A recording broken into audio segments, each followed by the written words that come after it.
ஆமா, நீங்க இதை கண்டுபிடிச்சிருக்கீங்களா? உங்கள்ட்ட எதை அப்படின்னு கேக்குறீங்களா? உங்களுக்குள்ளார இருக்கிற ஒரு டிரைவிங் ஃபோர்ஸ், உந்துதல் சக்தி அப்படின்னு சொல்றோம் இல்லையா? அந்த உந்துதல் சக்தின்னு சொல்றப்பயே ஒரு எனர்ஜி நமக்கு கிடைக்குது.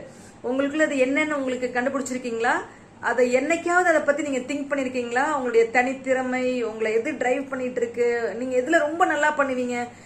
கட்டாயமாங்க, யாரா இருந்தாலும் ஏதாவது ஒரு விஷயத்துல நம்ம நல்லா தான் பண்ணிக்கிட்டு இருப்போம். பட் ரொம்ப பேர் எப்ப பார்த்தாலும் புலம்பிக்கிட்டே இருக்கிறாங்க.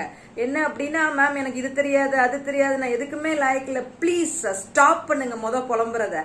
ஸோ ஸ்டாப் பண்ணிட்டு என்னன்னா, உங்களோட உள்ளுக்குள்ள உள்ள அந்த டிரைவிங் ஃபோர்ஸ், அந்த உந்துதல் சக்தி என்னன்னு கண்டுபிடிங்க. உங்களோட இண்டிவிஜுவாலிட்டி என்னன்னு கண்டுபிடிங்க. ஸோ அதை நோக்கி ஒர்க் பண்ண ஆரம்பிங்க. இப்படி நான் சில பேரை பார்த்திருக்கேன். அவங்க அதை நோக்கி ஒர்க் பண்ணி இன்னைக்கு ரொம்ப ஹை லெவல்ல இருக்கிறாங்க. ஸோ ரொம்ப ஹாப்பியா இருக்கு அது மாதிரி ஸ்டூடெண்ட் ஃப்ரெண்ட்ஸ் பார்க்கும் பொழுது. ஸோ புலம்புறத டக்குன்னு ஸ்டாப் பண்ணிட்டு நம்ம டிரைவிங் ஃபோர்ஸை கண்டுபிடிப்போம். நம்ம ட்ரீம்ஸை ரியாலிட்டியா கொண்டு வருவோம். All the very best.